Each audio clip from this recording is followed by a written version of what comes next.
Hey everyone, it's wonderful to be here. My name is Marek Olszeski. I'm one of the co-founders of Celo, and it's a real treat to be here in Singapore. I was actually born in Singapore many, many years ago, so it's really wonderful to be back here. And today I'm going to be talking about Celo's L2 proposal and what we're doing to make it the perfect L2 for building mobile payment applications. And if you like this talk, let me know on Twitter. My handle is Marek_. And I wanted to start with an interactive question. So I wanted to ask folks here, how many people, and answer honestly, raise your hand if you regularly use Web3 applications. So not just trading, not hodling, you're using a self-custodial wallet and you're regularly using Web3 applications. So who here is doing that? Okay, I'm seeing maybe about a quarter of the folks in the audience raising their hand. That is a low amount given the folks who are in attendance today. And that makes me sad, and it also makes Vitalik sad, shown here in the form of a cat emoji, because as we know, there is no emoji yet for Vitalik, but hopefully soon. And it makes us sad because this is the future that we want, right? We want people rushing into the house of Web3 super enthusiastically, waiting at its door until, Black Friday, the doors open and people rush into the Best Buy. But, the reality is, this is what things look like today, right? Just a few people who raise their hands, having all the fun in what looks like a Bed Bath & Beyond that's about to go bankrupt, right? We need to do better. And so one way to think about Celo is a platform that's trying to change this. We're trying to make it really easy for people to build these delightful and easy to use applications that anyone in the world can use. And probably the best example of that today, as of honestly yesterday, is Opera MiniPay. So this was just announced yesterday in Berlin Blockchain Week. Opera announced that within the Mini browser, so this is a browser that has 500 million downloads, over 100 million users, you can now use MiniPay, which is a self-custodial wallet that's focused on stablecoins. Everything is stablecoin based. And so the idea behind it is it's designed to be really easy to use for anyone in the world, even if you're not crypto literate, and it's running on Celo. And it's using all of the features that we've worked so long and hard in the Celo ecosystem to provide to make it easy to build these delightful experiences. And so you might be asking, well, what is it about Celo that made Opera pick Celo as their platform of choice? And I would say it's a number of things. First and foremost, we are a scalable, really efficient, EVM-compatible layer 1 that is transitioning to become a layer 2.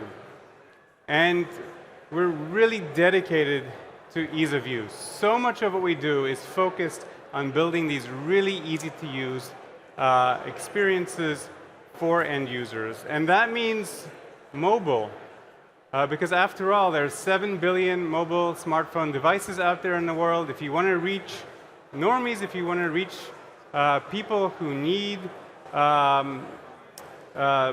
what self-custody and self-sovereignty provides, you need to be building for mobile.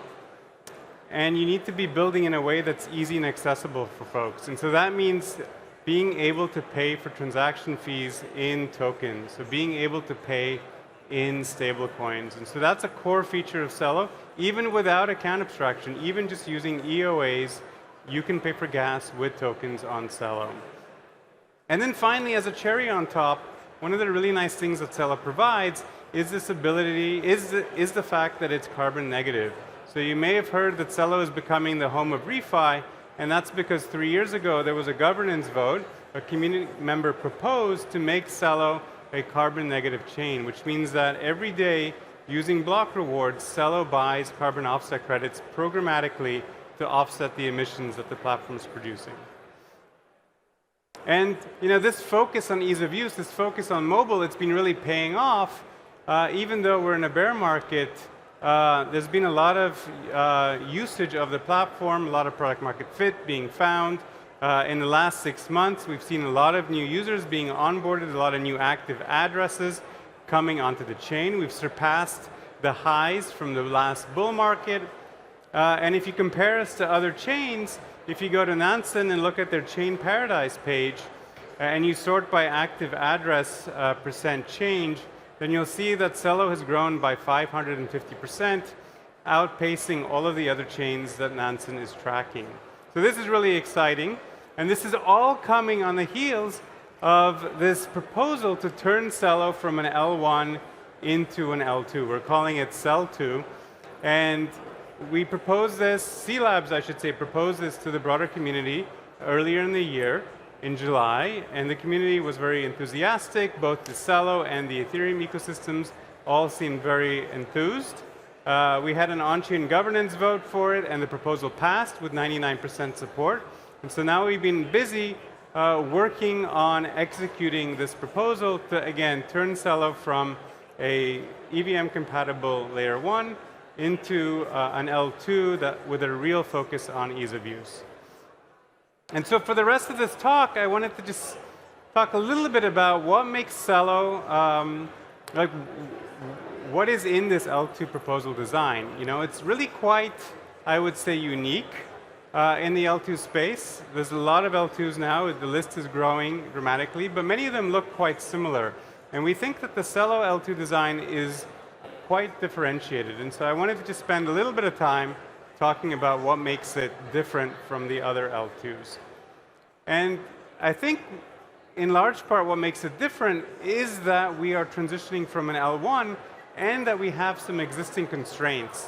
Some constraints that have created goals for us as we think about the design for this L2.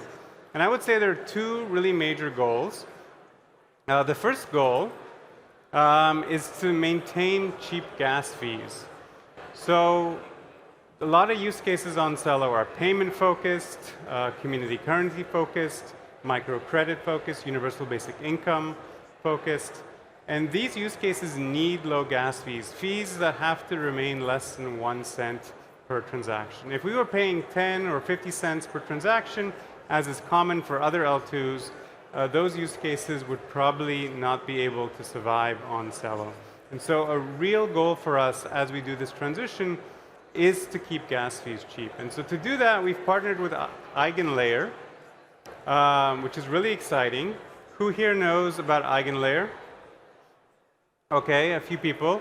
Maybe even more people know about EigenLayer than use Web3 dApps on a regular basis, so that's pretty impressive. So EigenLayer, for those of you who aren't familiar with it, you can think of it as a marketplace of trust. So in Ethereum, validators stake ETH in order to have the privilege of running a validator. And in doing so, they're bringing trust to the Ethereum network. And EigenLayer basically allows those validators to restake their ETH, to sell that trust to run other services, not just validating, but other potential services. And because there's a lot of validators in the Ethereum ecosystem, there's a lot of trust. There's a lot of these folks with hats. And one of the first service that EigenLayer is bringing to the platform is EigenDA. So EigenDA is their flagship middleware. You can think of it as bringing dank sharding to the Ethereum ecosystem, perhaps 1, 2, maybe even more years ahead of when dank sharding will reach mainnet. And so that's really exciting because dank sharding is really bandwidth efficient, which means that it's also ultimately much cheaper when it comes to data availability. And so it's a really efficient and elegant way of doing data availability, which we can start using today through EigenLayer. And that means that we can do data availability significantly cheaper than other L2s, which will then drive gas fees down to below that 1 cent per transaction level that we're targeting. So that's the first goal covered. The second goal is one around decentralization. So Celo is a robust layer 1 that's been running for 3 years. It's decentralized. It has a really great community of folks who are operating all of the nodes. We have solo stakers. We have some really great companies as well. Google is now validating. As of recently, Google Cloud is running a validator. We have folks like Coinbase and also Deutsche Telekom and some other really amazing institutions. And it would be a real shame to throw all of that away and just run a centralized sequencer.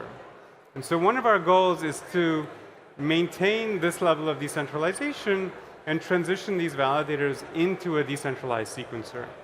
Decentralized sequencing has been really popular as of late. A lot of people are talking about it. And so we're really excited to bring our expertise and consensus to the L2 world and transition our production-grade consensus protocol that's been running for 3 years with only one production incident to the L2 landscape and offer it as a public good. So we're really excited about that as well. And then finally, the third goal, and for those of you paying attention, you might have noticed, wait a minute, that doesn't look like the number 3. And you're right, it's the only emoji I could find for the number 3. But perhaps more importantly, as someone just pointed out over here, I said only 2 goals at the beginning of this talk.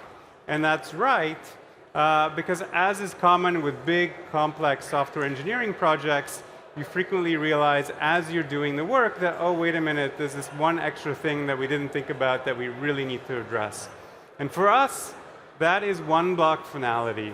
So Celo's really focused on ease of use, and most normies expect that when you sign a transaction and you get it into the blockchain, that it will remain there. They do not expect chains to reorg. And this is really important. And so one of the nice features that Celo offers today is one-block finality, and we want to maintain that as we transition to an L2. And it turns out that this is somewhat unique. Most L2s don't offer this today. And to do so, we worked hard to come up with a design that uses slashing and basically economic guarantees to effectively prevent sequencers from sequencing 2 transaction bundles at the same block height that could then result in a reorg. But it turns out that this isn't the only thing you need to do.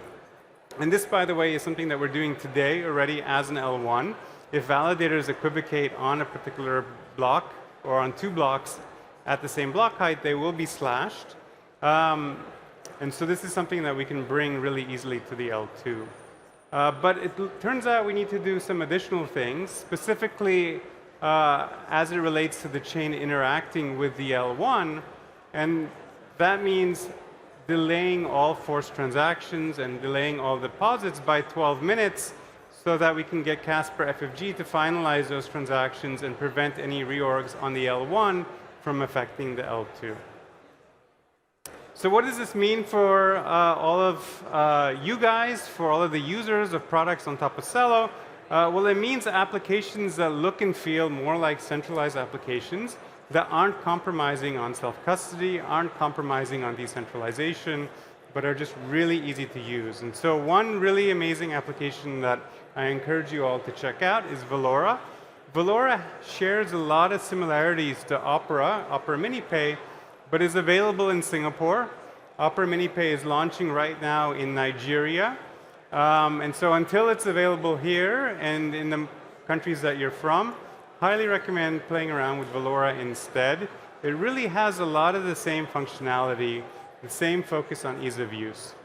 But if you are interested in learning more about Opera, which I would imagine many of you are, given that this is a really massive company, a really well distributed product that is launching this amazing product, I have this one really short video here that I wanted to end with, so enjoy.